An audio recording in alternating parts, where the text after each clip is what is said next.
Welcome back to the Trending Communicator. I'm your host, Dan Nessel.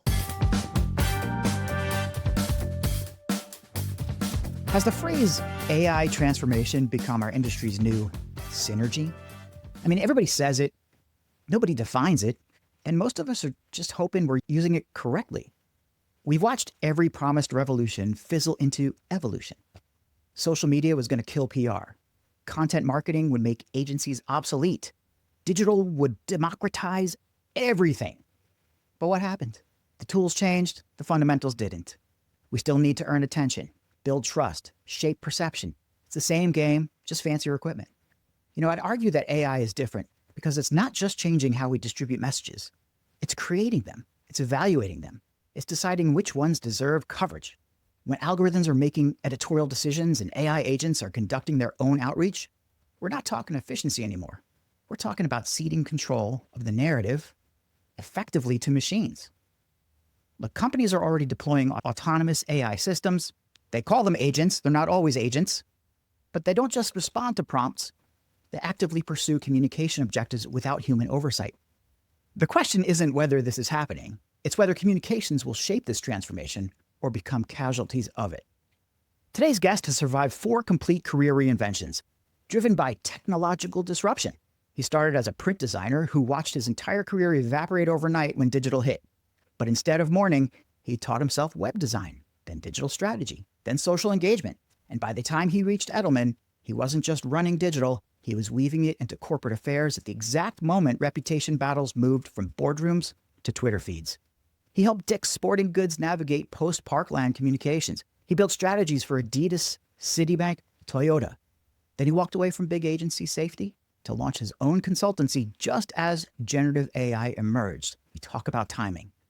Now strategic advisor to Reagan's Center for AI Strategy and board member of Solutions Journalism Network, while everyone else teaches prompt engineering, he's already preparing organizations for agentic AI, for transformation, shall we say. What matters is he's actually implementing AI at scale in corporate communications. He's not theorizing from the sidelines. We're going to dig into what's really happening with AI transformation, what happens when AI becomes your colleague rather than your tool, and why human judgment might matter more, not less, in an automated world. Making his debut on the Trending Communicator, the man who is everything I want to be when I grow up, the CEO of Chris G Consulting, Chris G. Chris. Wow. Thank you for having me, and thank you for that amazing intro. I didn't write one piece of that, and it's better than what I could have ever gotten. I'm glad this is being recorded so I can use that rather than what I've been using. You're welcome to use it. You'll get transcripts, and actually everybody will, because it'll be available in the public. But I'll tell you, I'll make a confession that I've sort of made before, but I'll kind of make it a little more explicit. That intro, maybe 10% of it was my original writing. Right? I mean, I used AI just like you do, and I've just been able to build and tweak and tune and optimize my own production so that it is legitimately sounding like me. The only complaint I have right now is that it comes out a little too long. And, believe me, I shorten it before I put it out there. But, we make progress as we go. I just use my own content engine to do it. It's just like, why not? These are the things we have in front of us. This is the way that we can enhance and augment what we do. And I see that you agree with me. Do you not, Mr. G? Wholeheartedly. I mean, I'd be a little disappointed if you didn't use AI, given what I do for a living. But no, yeah. I think, look, my motto, as you know, is copilot, not autopilot. Oh, I love that. I wholeheartedly believe that that we are going to make the most progress using AI is in tandem, where humans focus on the things that we do well, and we use AI for the things it does better than we do. Yeah. And I disagree with some of our more esteemed AI CEOs that AI can do everything better than a human, because it can't. Nor will it ever. I mean, I think there are a lot of people, when I get in these conversations, say, well, it's getting better, and pretty soon it'll be better than, no, it won't be better than everything that a human does. It'll never be human. Like, I don't know that I'll ever sign up for an AI, for a robotic massage, right? I don't think I'll ever let a robot be the nanny to or babysitter to my 4-year-old, right? Me neither. Right. And I don't want to go. I've been to bars and restaurants where they have those robotic waiters and bartenders. No interest. Yeah. I can't argue about sports with a robotic bartender, nor do I care what it has to say about who it thinks is going to win the World Series or the Super Bowl, right? Mm-hmm. You're talking about these kinds of, service occupations and the things that I think are good because they're human. You go to you go get your haircut, or maybe I go get my haircut. I'm not so sure about you, Chris, but Not so much. you go get yourself taken care of, and you want to be interacting with the person who is intimately involved with your scalp at any given time. I've seen. Do you remember? I don't know if you remember, because we're of an age. I mean, you remember the Flowbee, like this, like the vacuum cleaner attachment you put on Yeah. to cut your hair, and Yeah. the youngins out there might not remember that. It was like this thing you stick on your vacuum with blades in it, and you just kind of vacuum your head and you get a great haircut. Completely, Ish. like you didn't get a great haircut from it. We used to make fun of the kids coming to school who had literally who just had like the crappiest haircuts, and we call them Flobies, but you don't get a great haircut, and there's zero humanity involved with that except for your mom kind of damaging your scalp. I think AI is no different. I mean, it's certainly better than a Flowbee, but it's, you're not going to have those human interactions replaced for sure. But in our world, PR, communications, marketing, the knowledge workers, the creators, there's legit fear out there. And you and I have spoken about this before. I think we're on the same page about, a lot of that is being kind of inflamed or drummed up by the tech bros in a lot of ways, right? But I definitely want to hear your thoughts on, like, do we have something to worry about? But before we get there, let me just back up a little bit, because some folks out there don't know who Chris G is, and I gave a good intro, but can you fill in some of the gaps? Like, you've now been out on your own since 2023. Am I right? Yeah, it's like That's right. almost right after ChatGPT hit the world. About a year longer than me. And I've been saying to Chris ever since I met him that, I want to be him when I grow up. And he's tired of hearing me say that. I know. It's just become a stock phrase. But I want everybody out there to know, like, in that year before I went out on my own, there certainly weren't a lot of people doing this kind of stuff. But Chris really was a trailblazer in more ways than one, but certainly in our field, and the way that you've kind of landed in your business and being the thinker that you are, and of course having the cred and the authority in transformation, digital transformation, all kind of seem to really reach like the perfect moment in time when you started your biz, right? So tell us like a little bit about that transformation, and where you got to where you got to, how you got to where you got to now. Yeah, thank you. Well, first of all, I think that you touched on it. Transformation has been a theme throughout my career. And just like you mentioned, the day I graduated from college with a degree in graphic design, ready to take the print advertising world in New York by storm. I grew up in Philadelphia, went to college in Philadelphia, but like I was going to take the print advertising world by storm. And the day I graduated, my degree was essentially obsolete. I learned how to design, and I'm a little older than I look. I learned how to do graphic design the old-fashioned way with T-squares, Whoa. paste stubs. Yeah, exactly. The little triangles, flexible curves, ruling pens, all of those things. They didn't even allow computers in our program in college. And so there are a lot of parallels to colleges saying they won't let students use AI today. Mm-hmm. The professors at my university and many other universities who taught graphic design felt that's not the way you do it. You have to do it the tried and true way and all those things, which I understood what they were saying, and there probably was some merit to their argument, but the market had spoken. And we were in the beginning of the desktop publishing revolution. Mm-hmm. And I would say that like when I graduated, everyone was looking for people who coming out of college knew how to use the computer, which I kind of did a little bit, but not really. Yeah. So my first job, I lied and they said, do you know how to use the Mac for layout? And I said, sure. Sure. And I figured I probably know more than they do. So I took what little bit I knew and I learned, I taught myself and I practiced at night when everybody went home and everything. And I got to be an expert. And so just from an early age, that taught me that you either adapt or you die. And unfortunately there was this whole ecosystem of people who did marker comps, who would kind of like make it, make a brochure look like what it would look like before it was printed. There were production artists and all these people who helped make a thing. And within 2 years from, I would say from the beginning to the end of that transformation, a lot of those people were out on the street. Now, exponentially, and this always happens with tech revolutions, there were exponentially more jobs and opportunities created on the back end of that transformation. But not all of those people who were disrupted initially had the opportunity or the aptitude or the training to be able to take advantage of the new world order. Yeah. And and we've seen it happen numerous times with other tech transformations, and I'm wary that that will happen this time. So that's a big part of what my firm does, is address the knowledge and skills and training gap.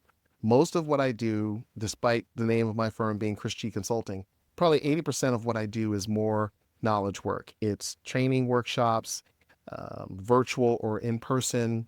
It's increasingly later this year and next year, I'm going to be branching into digital training, digital self-paced courses that people can take at their leisure, et cetera. And then, I do some consulting with companies, et cetera, to help them, starting with audits and things like that, figure out how to reasonably and responsibly integrate AI into their own organization. But part of the impetus for this was me being passionate that this transformation was going to be huge, and we are going to need as many brains as we can who really understand how to use AI, not fewer. So I think that our society is going to benefit from us having more people who know how to use it. And I guess my company's doing our part to help make that happen. There's zero in what you said that I can't relate to. It's because we came up around the same time. You think about it, right? I mean, I remember, and I'm going to say two words here that people under a certain age are not going to recognize it again. And I'm sorry to keep all these Gen X references for my listeners out there, but how about this one? Computer lab. Does anybody remember what that is from college and from school? Like, if I wanted to use a Mac, I literally had to walk across campus to a room in the basement of like the library somewhere, or the computer, or even worse, have to go over where the engineering building was. Oh my goodness, that was like 7.5 miles away, just to use a Mac, and I think the game kind of changed a little bit when one of the guys in my house, we had a couple guys who were computer science people, and they were all like gaming machines at that point, right? It's like, oh, you have a Mac? What's up for bars tale tonight? What do we, what about civilization? But I took a course in like, I don't know, I think it was anthropology for idiots or something, like, oh, I remember what it's called. It was like Anthropology 101 Evolution, or like 701 Evolution. It was like a senior year throwaway course.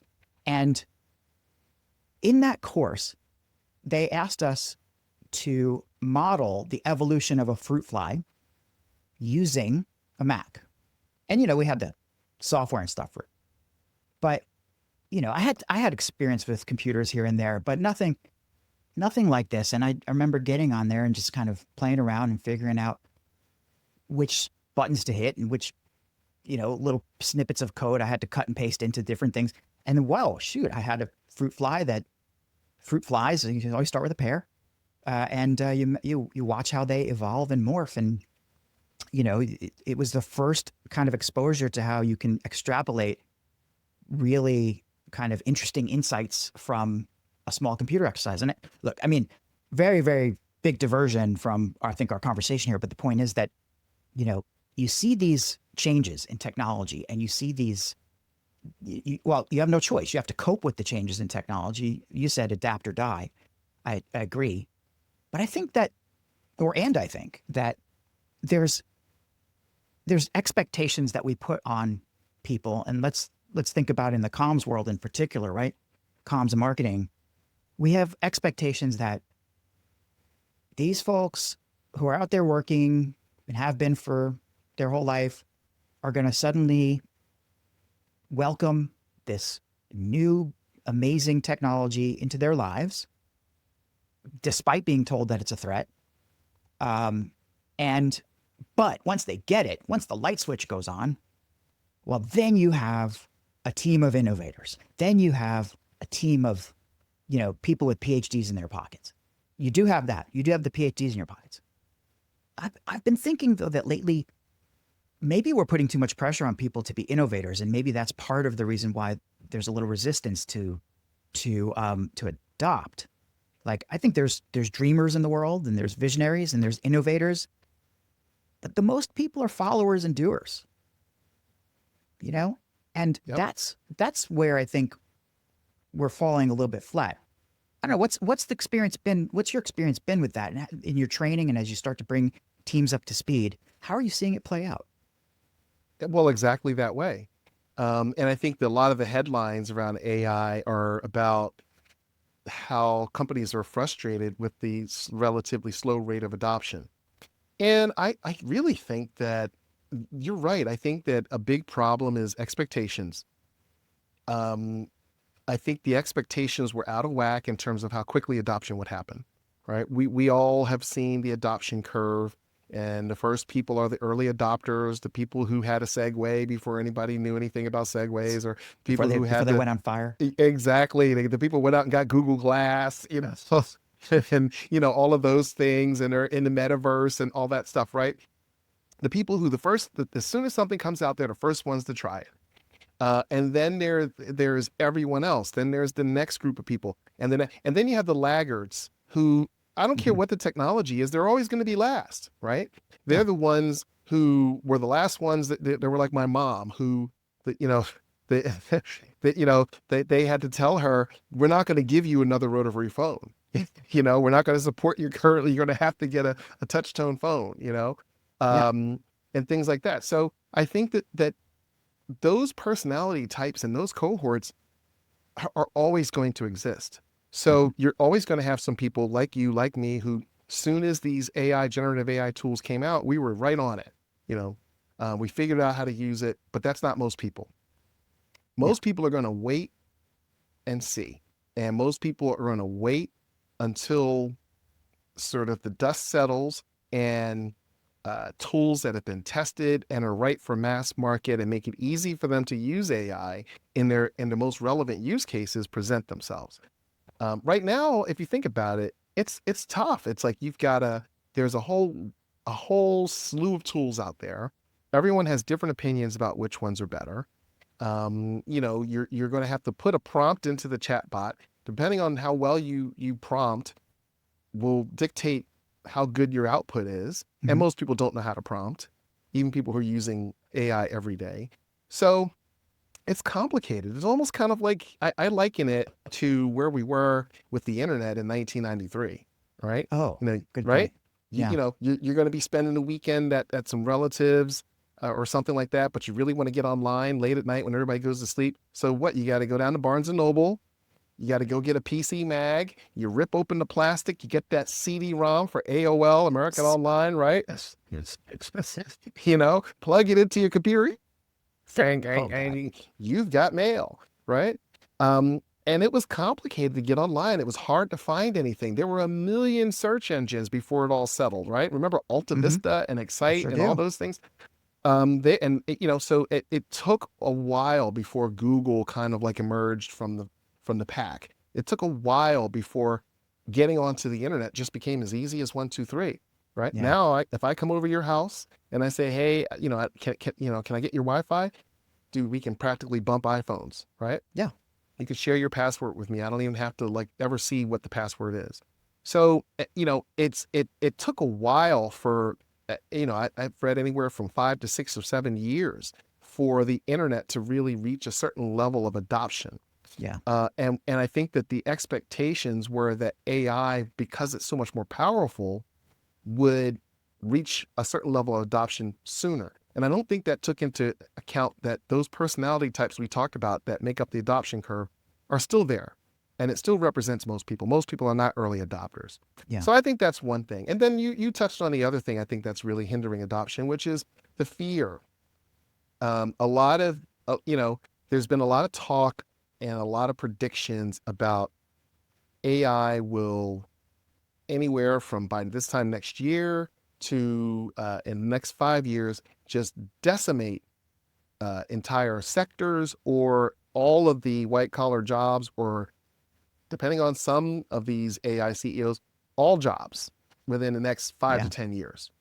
Right. So some people are like, then what's the point? What's the Hmm. point? I'm going to be starving. I'm going to be living in a refrigerator box. And so why should I even bother? This is Yeah. all hopeless, right? So I think that that hasn't helped. And, I think that the challenge is that most of the time, and we can go back in history and find similar predictions that have gone wrong, is that those predictions are typically wrong, right? Yeah.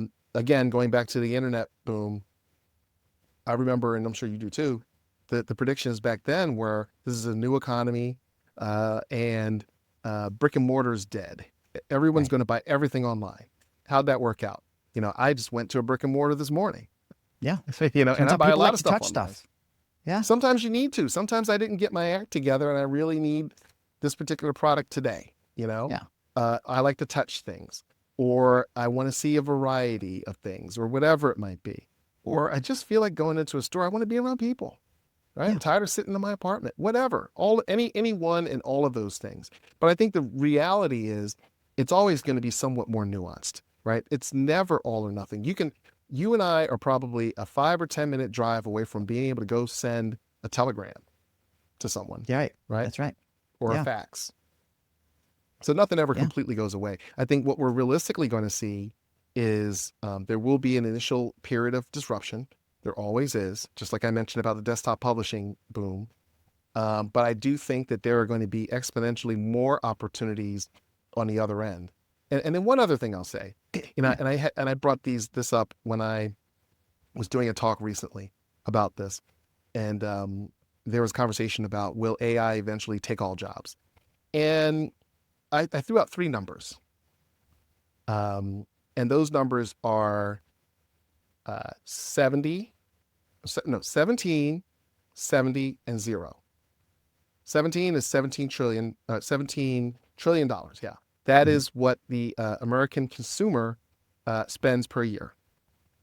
70 is the percentage of the US GDP that represents. And 0 is the amount of money that AI chatbots, LLMs, and agents have to spend. So, in all due respect to Dario Armadai and anyone else who's making these predictions that AI is going to wipe out all jobs, the last I checked, we lived in a capitalist society. Hmm. And I don't know anywhere else on the planet you can go for $70 trillion. Yeah. Maybe there's some place, I don't know. But I don't think that that place exists on this planet. And unless and until uh, agents and LLMs get their own money and really save up their allowance, I don't see that happening. Oh, for sure. Because corporations have nowhere to go to make their profits. Yeah. And to think about it, who's you still need to figure out at every step of the process where people play and where AI plays. You got to get that right. There's so much you have to get right before any of this really becomes something worth worrying about. And we are not like the vast majority of organizations, even people, don't have that all right. Like we're operating on on patchworks of stuff that have been cobbled together and held together with with like laundry pins. The CRM systems out there are like they've just massive bulks of data that's half of it's bad, and where what you could expect to just layer AI on top of that and expect it to do well before you fix the original issues. You think AI is going to come in and solve all of your accounting and cost management issues when maybe your accounting flow or your cost management kind of software sucks to begin with. There's so many things process wise that have to be fixed first. And I think that's one of the other reasons why we're not seeing adoption is because AI enhances and it augments. It can enhance and augment those cracks and fissures as well. So you can make things worse or expose things or kind of figure, why is this thing not working right? Well, then you have to dig in. And fundamentally, AI it's an imperfect, solution to a lot of things. It's the capabilities and the things that you can do are out of control. I mean, it's almost unlimited, and we still don't know where it's going to go. We still don't know what I don't know what my limits are, and I refuse to believe I have limits with the stuff I'm doing. And maybe I don't, because there's going to be new categories defined, new processes, new workflows, new softwares. Who the hell knows? The point is that you can't make a prediction based on what we know right now, because what's going to change in the next 5 minutes might skew that entire prediction. And as long as where I want to get to, as long as AI is imperfect, then the adoption for enterprise, is, I think, doomed because, or like on a whole scale level, they treat, I think CTOs, CIOs and stuff have treated AI like a big piece of software, big kind of ERP implementation. But when you go through a software implementation, let's even go back to implementing, Office the first time it was created. There's little bugs and stuff, but with some reasonable effort, you're creating, or you're able to print out that press release and save copies of it. You're able to put a spreadsheet together that's going to do some math for you. Like, it happens, it works perfectly. AI is not like that in no way, shape, or form. And that is hard, I think, for people to cope with from an enterprise level, and I'm talking too much, but there's one other thing that you said that actually really kind of sparked a light bulb. And this is the whole idea of prompting, right? So it wasn't too long ago, I would say a year, 18 months ago, where we're hearing, oh, don't worry about prompting. It's going away. Everybody's going to have a button. You don't have to learn how to prompt. And besides, AI it's natural language. You can just talk to it and it'll do whatever you want it to do. That's right. Yeah, I mean, if you want to find the best burgers, maybe, but, really the importance of getting the prompting right, I'm glad nobody told me that would be a requirement at the beginning, because it might have scared me away. Because I'm looking at the prompts that I'm putting together now, and I'm thinking, who the hell is this guy? I mean, the logical flows and the reasoning structures and the ifs and thans. And I nearly failed logic in college. I mean, nearly, if P then Q.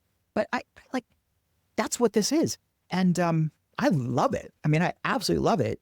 But I don't know if I would have if somebody said to me from day one, okay, what you really need to understand is the wiser framework and move forward with this chain of reasoning and blah, blah, blah, blah. But that, I think all these things are obstacles to adoption, but you're trying to fight that fight. I am too, but you're trying to make it realistic and transfer that knowledge to people. I don't know. I think it's just been this big failure to launch, honestly, and CEOs have egg on their face and they got to figure out what to do. Yeah, I agree with, I think you're 100% right. There were a lot of overpromise. There was a lot of overpromising. Mm-hmm. Predictions about when we'd have AGI, artificial general intelligence, which is supposed to be last year, this year, next year. But for those who don't know what AGI is, artificial general intelligence is supposed to be the point at which AGI surpasses human intelligence. Yeah.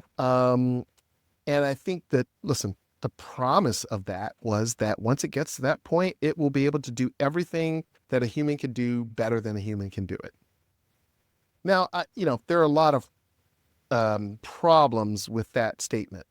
Mm-hmm. not the least of which is, um, it, well, first of all, there's none of the tech CEOs or AI CEOs agrees on exactly what AGI is, Mhm. right? So that's the first thing. The definitions are like vary wildly. Um, the second thing is, I think that the assumption and maybe even the outright sell was that once we get to AGI, you can dramatically reduce your staff and also in a corresponding way, significantly pump up your profits. So as a result, a lot of corporate leaders invested heavily in AI technology. Yeah. I've seen anywhere from like $2 to $3 trillion since, beginning of 2023. And quite frankly, a lot of investors are getting impatient and they want to see return, right? Yeah. And U.S. investors are not known as being the most patient, forward-looking people. They don't see No. past 3 months. So, Mhm. so I think that that's a big part of it. Is something that I think realistically will result in amazing innovations, um, tremendous productivity gains, lots of things that we can't even imagine today, but it's just going to take time. Yeah. And I think there's just a cohort of people who just simply don't want to hear that. Mhm. And then, coming back to, you're right, AI is not perfect. Nothing's perfect. No technology has ever been perfect, nor will it ever be perfect. So there are always going to be things that AI doesn't do well. AI has never lived in the physical space. And so, if anybody's ever used tools like Runway, Mhm. Sora, right? You see that the video looks great to a certain point until like the guy's hand goes through their head, Yeah. or like, that's not how you break dance, or, you know, the person walking behind him is Mhm. is taking their feet are moving twice as fast, but they're not walking at the same Oh, at the So yeah. yes, AI will get better, but it's never going to have lived in the physical world like we have for in our current form 300,000 years or whatever. Similarly with like its inability to get hands right. Okay. Yeah. And Still. that's a telltale sign. I remember, those videos that were trending a few months ago of those people who were doing those videos, interviews over video, and they were using an AI avatar instead of doing it themselves. And I remember that at one point the interviewer said, "Show me your hands," because they knew that was a telltale sign. AI struggles to get hands right, which Yep. makes sense. I have an art school degree. Anyone who's Mhm. studied art knows that like you spend more of your time focusing on drawing and sketching hands and feet. Go back and look at Mhm. Da Vinci's drawings. Yeah. He really focused on hands and feet. And we've had and everybody we know, everyone we know has hands and feet. With Yeah. maybe some exceptions or what have you, but everyone has hands and feet. So we've been looking at our hands and feet for our entire lives.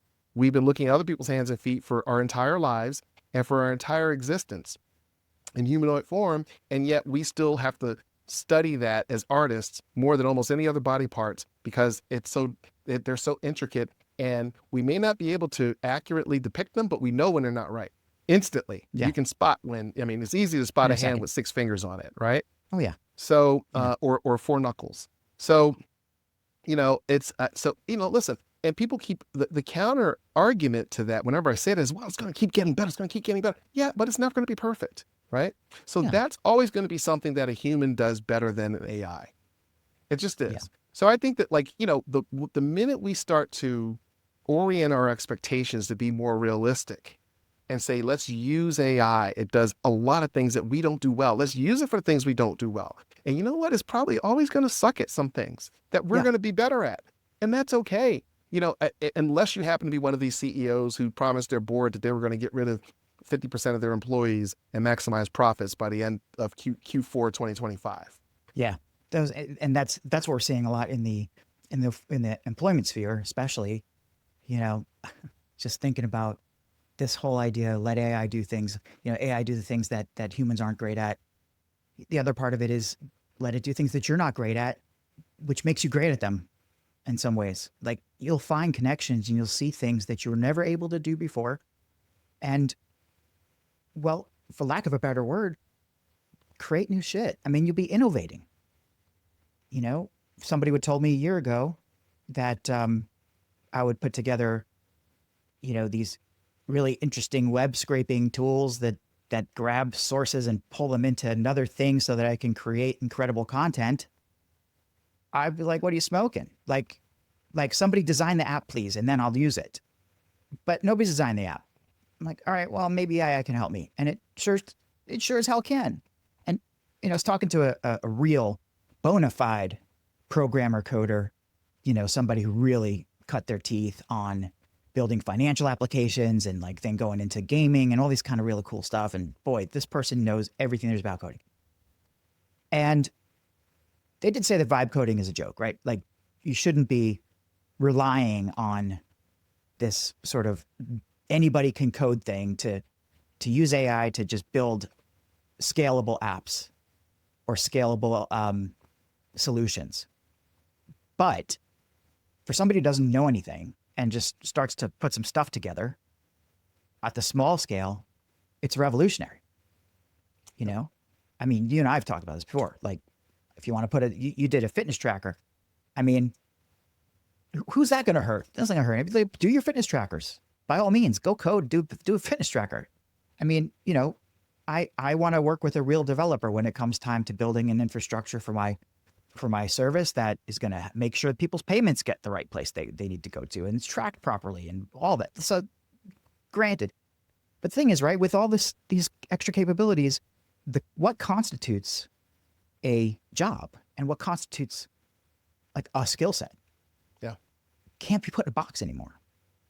No, well, and I think those are the conversations that we should be having, right? What is a skill set and what's a skill set that matters? And what is it that you really do beyond your job title? In a recent workshop that I did, one of the participants came up to me and said, what I'm struggling with, Chris, is that I've always considered myself to be a good writer. And these tools can pump out content in 30 seconds or less. And maybe it's not as good as what I can do, but it's good enough. And so he was really having an existential crisis. Well, what does this mean for me? Yeah. This thing that made me special doesn't make me special anymore. And I told him, I said, respectfully, I think you're looking at it the wrong way. Your ability was never simply in your ability to string together words and phrases and things like that, but to translate, experiences or emotions and create connection with other humans. Your ability to collaborate with your colleagues, right? To build trust and connection really mattered, right? And that made you a better writer. So I think once we kind of really unpacked what it was that he actually brought to the table, right? And obviously the conduit of that is and was his writing. But, there were things that are special about him that AI can't and will never be able to do. So if you think about it from that perspective, don't be intimidated by AI. Don't feel like it's doing what you do. It's not doing what you do. If anything, maybe there are aspects of AI that can help you do what you do faster, better, more efficiently. One other thing on this topic, I mentioned that I started out my career as a graphic designer. And, the business of being a creative is inherently inefficient. So if you're a graphic designer, you worked at agencies, if I'm going to give a client, I'm going to meet with you if you're my client and I'm going to do a design for your website or something. I'm going to give you anywhere between 3 to 5, maybe even 10 options, right? I usually try to do between 3 to 5 options. I might generate 10 options to just whittle it down to the 5 or 3. And I know that I probably want to sell you option A. Based on everything you told me, based on what I know about your business, if I'm good at what I'm doing, you probably should buy option A. So, but hopefully you're going to buy one of those options and then you're going to have revisions and we'll go back and forth and all those things, right? Yeah. So, but I generated 10 options and I'm only going to sell one. So the other 9, it's just wasted time for me. So if I charge you for all that time, you're going to say, whoa, Chris, this is way too much money for a website. The ROI isn't there, man. I'm not going to make millions of dollars off of this website. So you'd balk at it.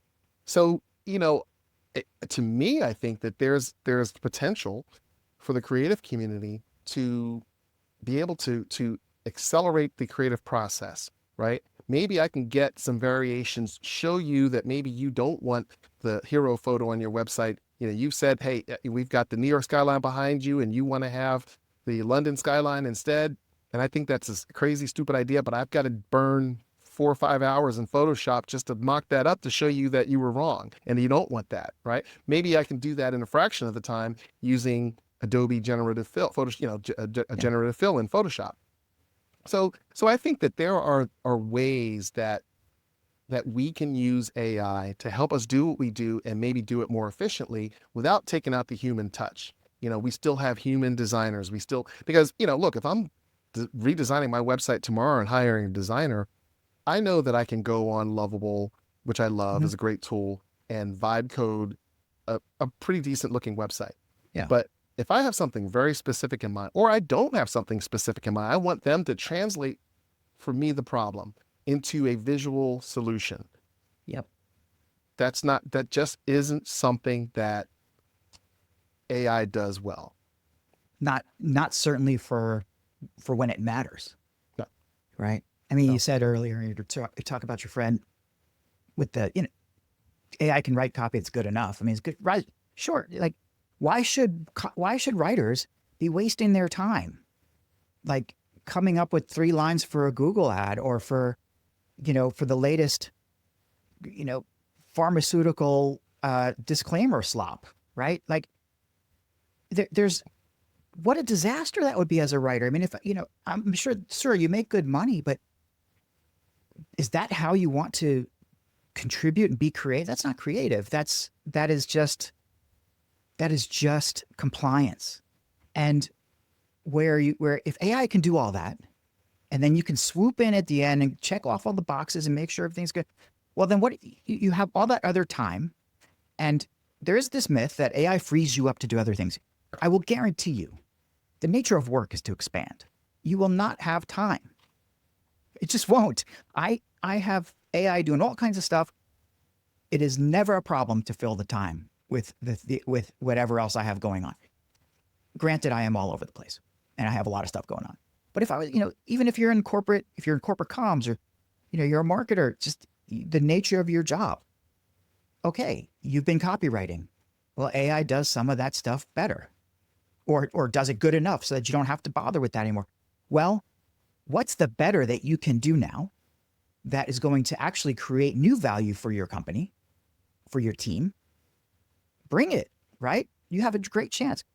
So this whole idea that, oh yeah, AI is not going to replace you. Someone who knows how to use AI is going to replace you. I don't buy that either. Like, it's not about knowing how to use AI. I mean, all of us are going to kind of know how to use AI at some point.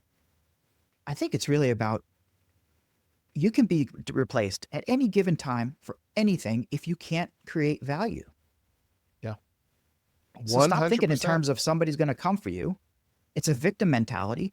Instead, right? Like, all right, what do you do well? And upskill or learn. I mean, get into AI and let it take what's great about your skill and make it amazing. Yeah, I don't know. I'm very optimistic about the whole thing. I really, because clearly I'm bought in, as are you. But we have a lot of people out there who are just like, internal. I do internal comms all day, and I just write messages to such and such and such. Well, you know what? I hate to say it. It's a good. I'm sure you do great work. But if the value in that is just kind of mediocre messaging that just translates something into somebody, like, I'm sorry, you have to figure out how to up the game. Yeah. You said Well, I earlier, think like, you're 100% people get right. displaced. Yeah. That's right. And you're right. Listen, I think that even before AI, if Mhm. you are in a field or if you're in a profession that is perceived as low value, you are in danger of being disrupted. How many jobs that we have seen over the past 40 years that have been shipped overseas to lower cost markets, labor markets, et cetera, right?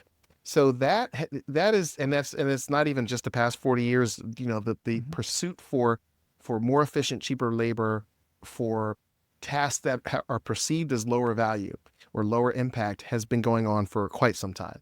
And I want to come back to something else you said about, maybe AI not giving us back more time. I think that is really up to us, collectively.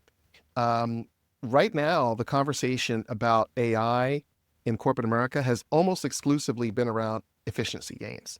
Right. And it's interesting. If you went and talked to a group of fifth graders and you said, hey guys, we've got this superhuman intelligence that can figure out things that we never could as humans and can increase our intelligence, our IQ, etc. What do you think we should use it for? Mm-hmm. I don't think any of those kids would say efficiency gains, higher profit margins, put mommy and daddy out of work. They would say help people, right? Yeah. What about homelessness? What about hunger? Yeah. What about housing?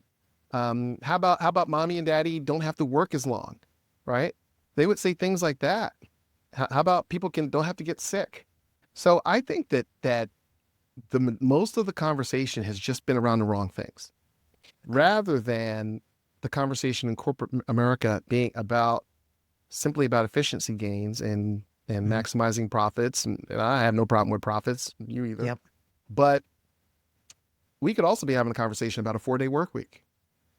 Yeah, which most people think is crazy, but they thought it was crazy when Henry Ford talked about moving to a 5-day work week. Yeah. And he said all the same things. Profits are going to tank, blah, blah, blah, all this kind of stuff and everything. And the opposite happened, right? All of a sudden, when people didn't just have Sunday off, but they had 2 contiguous days off, Saturday and Sunday off, now all of a sudden you had time to have hobbies.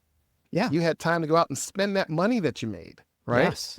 All of those things and everything took off, right? So what happens if we have a 4-day work week? What if you had 3-day weekends every single week, every year, right? What might that do? So it's fascinating. The whole argument around RTO, return to office, and flexible work, full transparency, one of my clients is one of the leading experts on this whole phenomenon, right? And I've been learning a lot from her. But stuff that we already kind of believed in a lot of ways, I just couldn't be nearly as data centric about it, or kind of figure out where it fits in strategically to company operations as she does. She's amazing. But she said she's been kind of opening my eyes a little bit more to this whole idea of, it's not about a flexible work policy, or it's not about the number of days a week you're working or everything. It's just, you have to look holistically at the how, when, and where work is done. And if you're a CEO or a COO or whoever's making these policies, if you've been in a mostly remote situation or a flexible situation for a long time with your company, you can't honestly believe, and but this is now me now, not her, but this is my words. I mean, you can't honestly believe that people who are working remotely and hybrid were consistently working 5-day work weeks.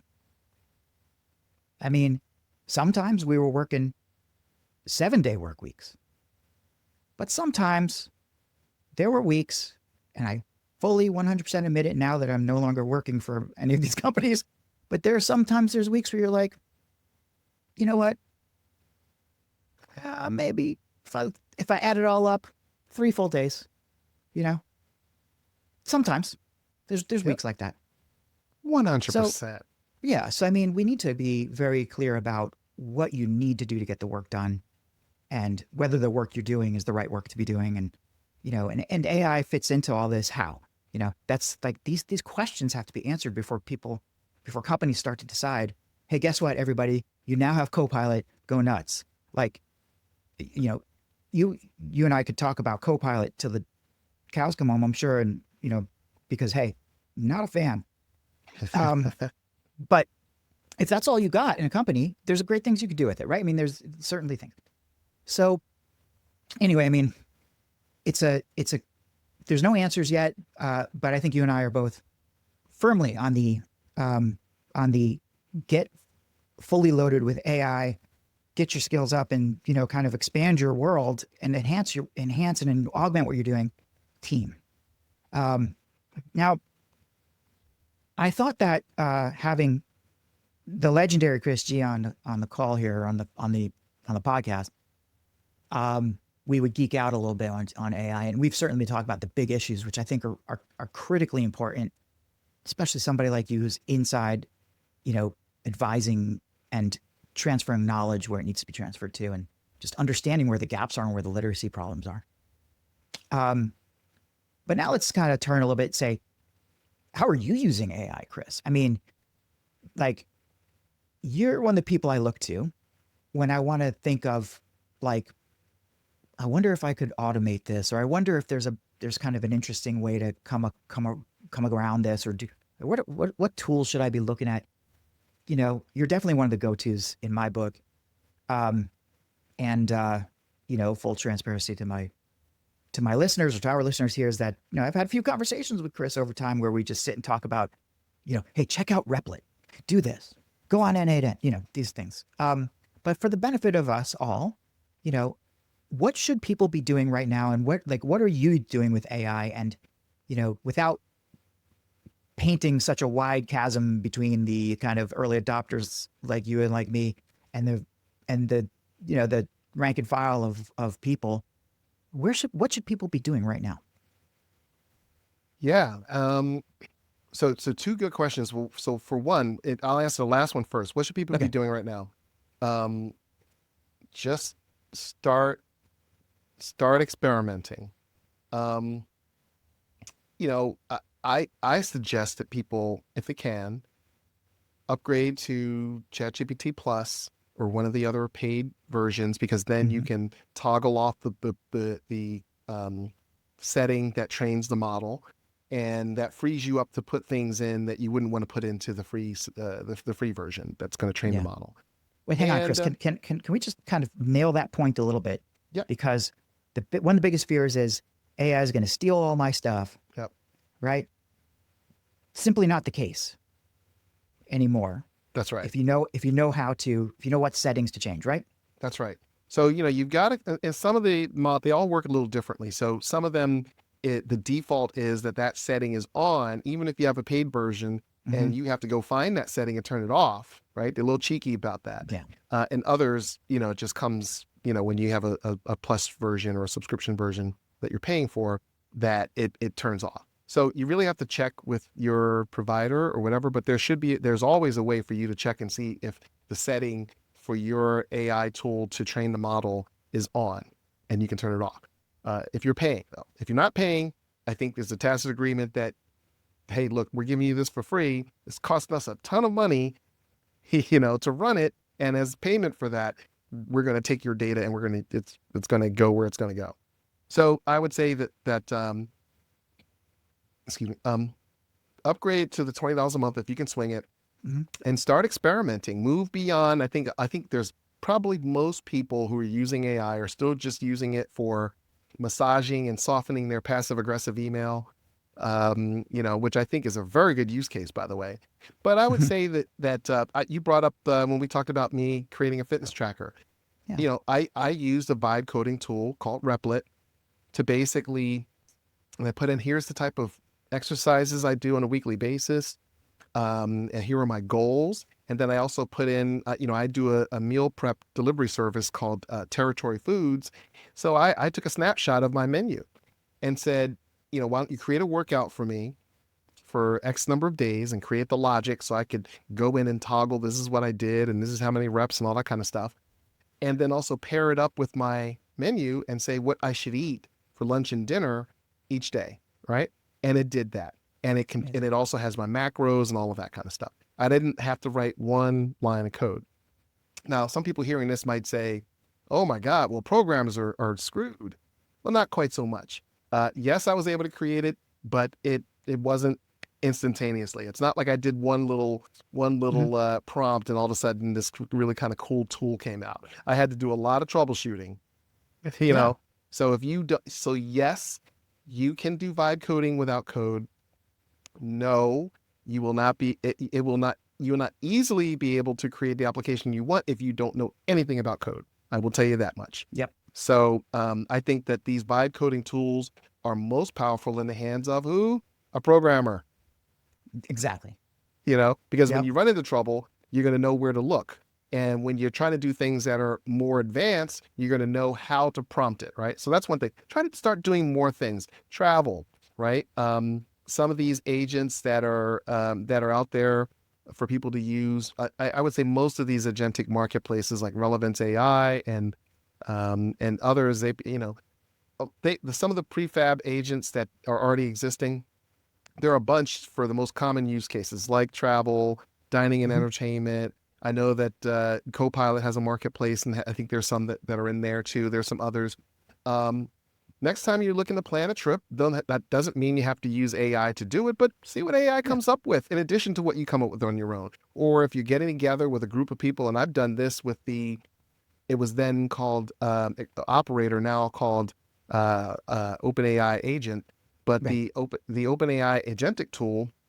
I remember I was getting together with a handful of friends in Manhattan, and I don't have to tell you how difficult it can be sometimes to find a restaurant that fits everyone's culinary needs and also is geographically close enough and convenient to everyone from where they're coming from. So I just basically gave the agent, here are all of us. Here's where we all live in New York City, our boroughs, at respective boroughs or places or parts of Midtown in Manhattan that we're coming from.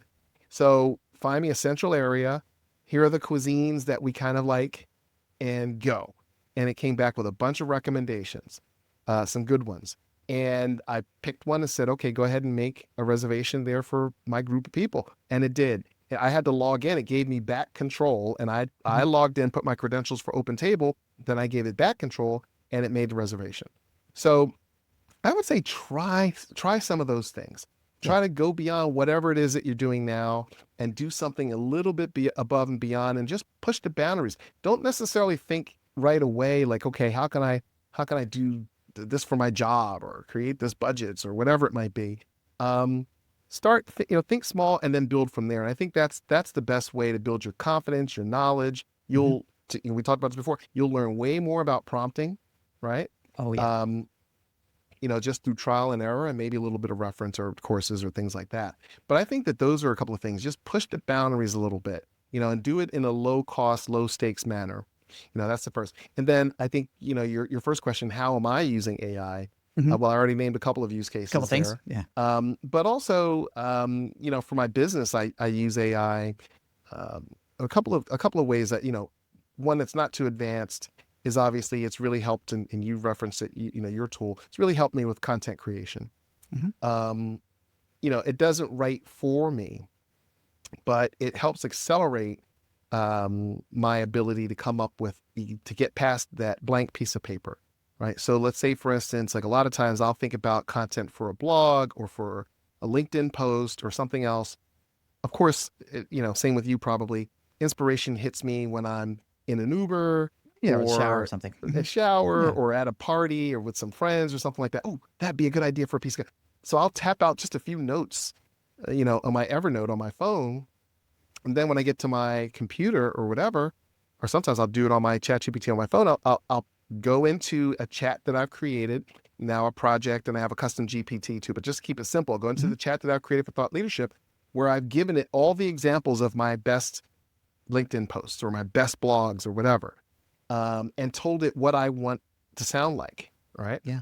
And trained it on my voice. And then say, all right, here are the notes that I tapped out when I was at this party. Create a draft of a blog post or LinkedIn post in my writing style, Hmm. and it will come up with a reasonably first draft. That first draft will never see the light of day, Yeah. right? It'll be massaged by me, but now I'm not looking at a blank piece of paper, right? Yeah. And then a little bit more advanced, I created an AI agent called Alexa Irving, and Okay. she AI, get it, and she is my client onboarding agent. Oh, So terrific. whenever I start a new engagement with a new client, I trigger her by sending an email. She has her own inbox. And so I send her an email, subject line, new client, first name, last name, company name, email. And that then springs her into action. She wakes up. She then delegates to a research agent that she has, which was basically a cloned enrichment agent, who will then go onto the internet and research and Google and look through LinkedIn and find out everything about Dan. And then we'll bring that information back to Alexa, and then she will then compose an email. And I programmed her to be humorous and whimsical and whatever. So she'll say, "Hey, Dan, great job at that keynote that you did," or whatever, really enjoyed a couple of things that, your most recent podcast with so-and-so. Hey, here's a link to a Google Doc containing some of the things that you and Chris are going to talk about as you start your engagement or whatever. Let me know if you have any questions, that kind of thing. And I found that, first of all, it's very Lovely. on brand. Second of all, it frees me up. It's just one extra touch point, because as retired agency guys, we know that you've got to get the outreach. There's a certain cadence to sort of the outreach and whatever when you start a new engagement. And so it frees me up. It also interfaces them with an agent. But then also I found that Alexa, there are some people who will ask her questions, follow-up questions or whatever. She'll come back to me and ask me how she should answer them. And every time I explain it to her and give her the answers, she then adds them to her knowledge base. So the next time someone asks her the same question, she then drafts the answers. Exactly like an intern. Exactly. Yep. Right. Now one that can handle 1,000 different things at once, but still an intern. Exactly. Now I have a lot of guardrails on Alexa. And I think this is also an important thing to point out, is that I mentioned before that these agents, and let me take a step back. Agents are different from LLMs, say chatbot or Claude or Gemini are wonderful, wonderful tools. But when you wake up in the morning, they haven't done any of your work, right? They haven't done anything for you. They don't do anything until you prompt them. Agents are different. They have autonomy. You give them a set of instructions and you give them a knowledge base. And then they will, whenever those conditions for their instructions are met, they will spring into action. So in the case of Alexa, it's when I send her an email. There are others that's like every morning at 8:00 or something like that, right? Mm-hmm. So, but they're also autonomous in the sense that they make decisions in a lot of cases. So there are times that Alexa would answer a question based on something in her knowledge base, but I didn't tell her to do that, right? But they're programmed to complete their goal or complete their mission.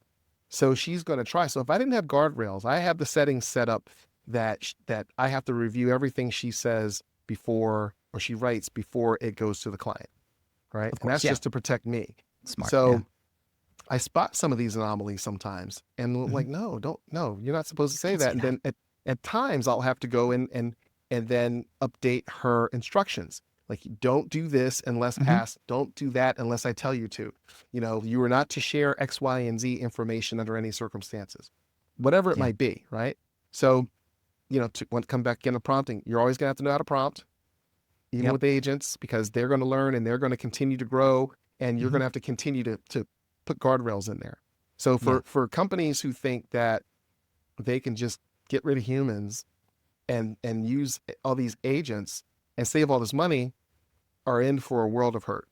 I think that you're going to have some sort of human oversight, or you risk significant reputation damage. Yeah, and it's one thing to say we'll build some agents for essentially customer contact, customer service, and building an agent for, let's say, financial transactions. Those are very, very different things, and I think there's a long way to go before even if we even get close to that. So all those of us in comms and PR and marketing, and you're worried about, if anybody's worried about an agent suddenly coming in and okay, I no longer I always pick on press releases. Who writes them anymore? I don't know who actually writes them anymore. But let's just for the sake of argument, we've got an agent that writes press releases. Great use of an agent, like 100% great use of an agent. However, you're not going to enable that agent to then link up with the distribution systems and then kind of distribute that press release without you looking at it and B, your compliance team looking at it, and you see like that has to happen. So, you know, you're saving yourself a little time, but that agent is not going to be like independent or autonomous as far as I think the tech bros are saying that it will be, right? It's still going to be well. Yeah. No, well, I mean, well, look, I mean, I think that the key is that they'll never be infallible. They'll get better, but they'll never be infallible. Yeah. And they'll never be human. You know, it's artificial intelligence. It's not human intelligence. And I think Apple did that report, I think was it called the illusion of reason or something like that, where they basically show that while it looks like these reasoning agents are thinking like a human, that's not really what's happening. And for folks who don't know what a reasoning agent is, all of the major LLMs now have reasoning capability. And in some, you can toggle to their reasoning, model or reasoning agent or so. And when you ask it to do something, you can actually see it going through the different decisions, like, in real time. Hey, I'm going to check this. I'm going to try that. Hey, well, this might be, no, I'm going to have to figure this out or whatever it might be. And it's like, wow, man, it's actually thinking like a human. Well, what the Apple research report figured out was that it's really not. It's kind of sort of guessing, or relying on what it already knows. And they gave it some tests that, quite frankly, a toddler could pass, right? At different stages of complexity. And at the lowest stage of complexity, it did about, the reasoning models did about as well as the regular LLMs. For the second level of complexity, it did better. And then the third level of complexity, it crapped out, right? And what they found is that when you gave it questions, like say, for instance, like, maybe one of these, the old McKinsey interview questions or something like that, these brain teaser questions, if it had the answer in its data set, it nailed it. No problem. Right? Kind of like a human, right? If I already know I had that question before when I interviewed at Google, I got it, right? But if it didn't, it wasn't up to the task. Now, again, folks are going to say they're going to get better. But I think the key was that it's not thinking, and it never will be thinking. No. Right? So if we understand that, then we understand that it won't be thinking like a human. So when you talk to your example about press releases, automating press releases or automating outreach to journalists, right? Well, sometimes it's going to do its Google search or whatever. And yes, Chris G, but guess what? There are more than one Chris G. So in the outreach to that journalist, it will have facts in there about the other Chris G. Yeah. That this Chris G is going to notice are incorrect. Yeah. And guess what's going to happen, right? So I think that like having those human guardrails there is going to be critically important. When the reason I say copilot, not autopilot, is because you don't want it to just take over everything. You want to be able to have it take the things that you don't get out of bed to do, right? No one, I didn't not get out of bed to come to work and do this monotonous task. It's going to take that off my hands. That's great. If it can save you an hour or two, you are winning, right? For sure. Yeah. And if all you have to do is check it, that is a good thing. And I think that what we have to do in terms of expectations is understand that that is a win. It doesn't have to be all or nothing. This thing is either going to do all of the work or it's a failure. Yeah. And then you leave it to crazy people like us to go, not good enough. It's not good enough. I got to get back in that prompt. Yeah. I'll tell you, I've been having this, like, we're going to wrap up soon, I promise. But like something you said reminded me like of why AI keeps crapping out, because it's just not thinking, right? And we forget that it's not thinking, even though it says it's thinking. Like in Claude, you put a question in, you start your chat, and then like inevitably as you're going through your chat, you start to say things like, like you have your big instruction and your big prompt in the front, and then it does something, you don't like it, and you go, no, try again. Like just something simple like that. And the thinking goes, trying to understand the context of the question of the user query, or trying to understand the user query without context. Because it's like looking at it kind of afresh, and then it has to go all the way back to the beginning of your prompt to sort of understand everything. So what I learned, and you've probably known this, but this is news to me. I love Claude projects, build them all the time. That's where I do the bulk of my work is inside Claude projects. And if I build a Claude project really well, then I know that that's something that I can automate and do something like do some interesting things with. But it's, it's a really great place. And I love the output that Claude offers as, as a writer's LLM essentially.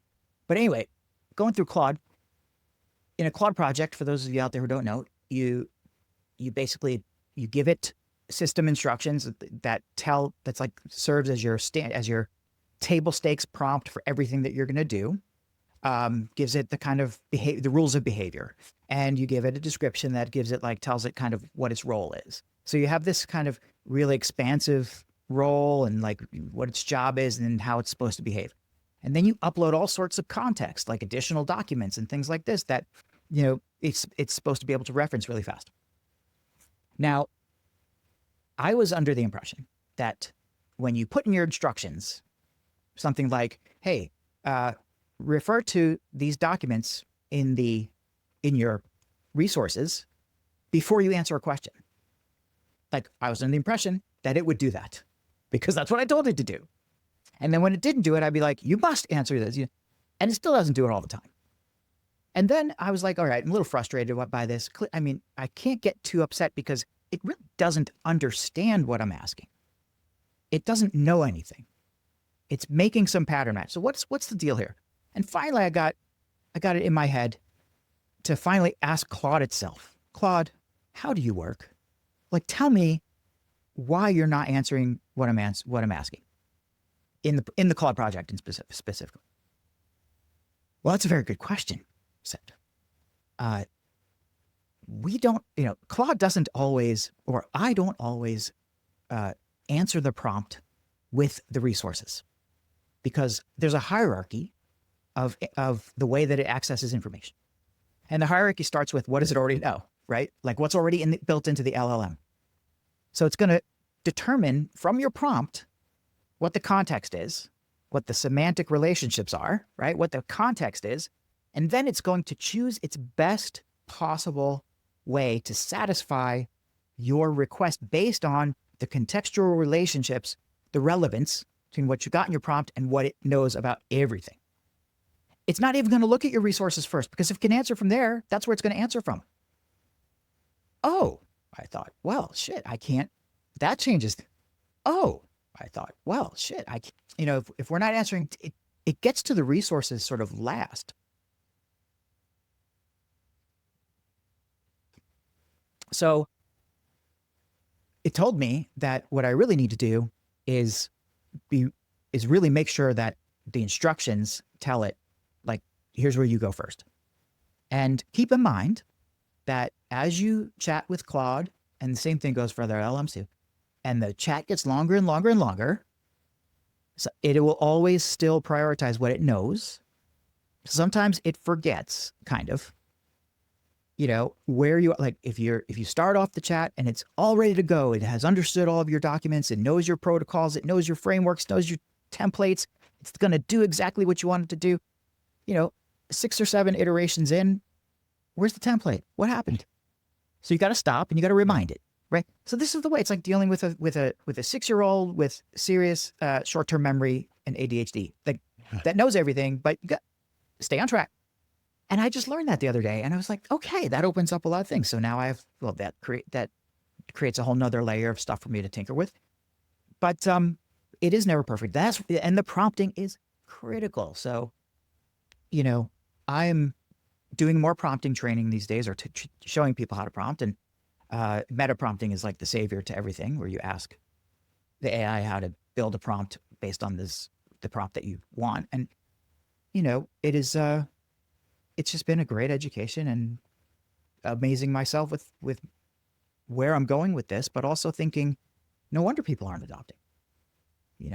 Yeah. Well, it's it like we said before, it's complicated. I think for those who are early adopters or those who are comfortable with technology and are comfortable with the messiness, it doesn't seem quite as complicated. But I think for most people, it just is extremely. It's almost like sitting in an airplane cockpit. Yeah. So, and you're right. I mean, there are all these little quirks about how AI works. And then I think to your point, when people encounter some of them, they just throw their hands up and say, okay, this thing's a bunch of garbage. Yeah, they don't know what to Right. do. Right. Hmm. Because the expectation is that it's supposed to be infallible, and it's not. Right. There was just an article I read the other day about judges are having to grapple with, there is just an influx of attorneys coming to the court with cases in their briefs and their motions that were hallucinated by AI. you know, it's Yeah, insane. it is insane. And full disclosure, I have a project in ChatGPT that I use for legal work Hmm. for like Yep. agreements and Same. documents, and it's wonderful for that because why? It has millions of those exact same types of things in its Exactly. data set. So if you ask it for something and it has millions of those to refer to, it's going to do a really good job of it. Yep. Now, if I were in litigation, if a client wanted to sue me or someone else wanted to sue me, am I going to just like stroll up? No, hey, Mr. G, are you represented? Do you have representation? No, I got ChatGPT right here. I'm good. No, not on No. your life. And Nope. I don't care what the AI CEOs say, it will never be that good. I'm No, sorry. I agree with you. And the nuances and the insights and the connections that you can draw between, especially for lawyers with case law, things like this, jurisprudence, blah, blah, blah. Like I use AI for legal the same way you do. I have my inquisitive business buddy in set up as a Claude project. It is loaded up with all my corporate information and it does proposals. It checks contracts for me. I trust it for that. It's perfectly fine. Perfectly fine. If I'm ever sued or if there's litigation, same as you, man. I'm going straight to a lawyer. Nope, you can't do it. And I think Yeah. that's really the key, right? That's Hmm. really, and I think that if we look at past tech innovations, that's where it really netted out. Let's go back 10 years ago when robo advisors really became very, Hmm. right? This is going to be the death knell for financial advisors. Guess what? They're still kicking, right? Absolutely. I think what's happened though is that there are certain people, whether it's generation, personality type, whatever, who probably would never have gotten a financial advisor, but might have just decided to day That's trade right. or do things their own or just penny. They will use a robo advisor, but that and then there's some people who want a hybrid. Hey, I've got this part of my portfolio that I pay a Yep. financial advisor for, but I want to tinker. I want to play around, with some other things using a robo advisor or whatever. I But want more I don't control. think that it's more control or just maybe just trying playing around and seeing what they can do on their own. But I think that it was never realistic that people were going to rely on that a critical mass. There are people who will do it, but a Yeah. critical mass of people were going to rely on a robo advisor or a robot or an AI to control all Hmm. their wealth. Yeah. A lot of the stuff is also, and I know we got to wrap up in a minute, but a lot of the stuff is also like almost Darwinian in a way where, okay, we can replace the bottom level skills that people may not have paid for before and make them pay for it, right? With robo advisors, right? So therefore, all the FAs who are out there operating at that level are justifiably scared or were justifiably scared and were so they had to up their game. They had to lean into their relationships. They want to keep their jobs, and that's justifiably so. And I think the same thing's going to happen across AI. Just like we said before, the mediocre copywriter who just doesn't know anything more than the company script and is not willing to be creative or color outside the lines or question what's going on. AI can do all that, no problem. You know, but Yeah. Chris, I am astounded that it's already been an hour and 18 minutes, which is a relatively long show. Because we can keep going. I so wanted to talk to you about GEO and things like this, but we'll hold that to another time. We'll do another one. There's a lot going on here. Before you go, everybody out there, if you want to find Chris, go to chrisg.me, and his name we spell properly in the episode title and the graphic, but it's not hard. Chris G-E-E. Go for it. Find him on LinkedIn, and his website, like I said, chrisg.me. Anything else, Chris? Any place else where you are actively findable or searchable, discoverable?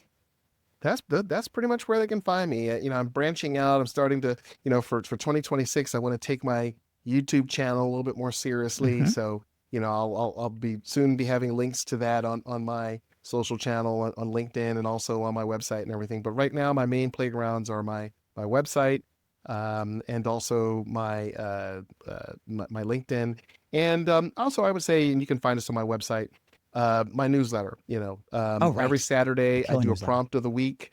So if folks want to get better at prompting, it's free. All you have to do is sign up on my website. And like I said, every Saturday morning, delivered to your inbox is a new, hopefully useful prompt. Yeah. And you always say the expert mode or, Yeah. whatever, like give people the level of difficulty. Um, Chris, it has been a pleasure. I think anybody who's heard this, well, thank you everybody for being around for an hour and 20 minutes, first of all. But second of all, anybody who's listened to this really, I think, gained a lot of useful information, understanding of where we're at right now. And I was really happy, I think, just as the host of the show, to kind of recenter the trending communicator on a real trend that in communications. I mean, not to say that my previous guests has not been talking about trends, but I wanted to come back to AI in a bigger way, and I'm glad that you made that possible for me. So thank you. As always, it is a privilege and an honor to call you a peer, a colleague, a friend, and someone I admire, and now a guest. So gotta come back. Anytime, my friend. Anytime. Thanks for having me. You got it.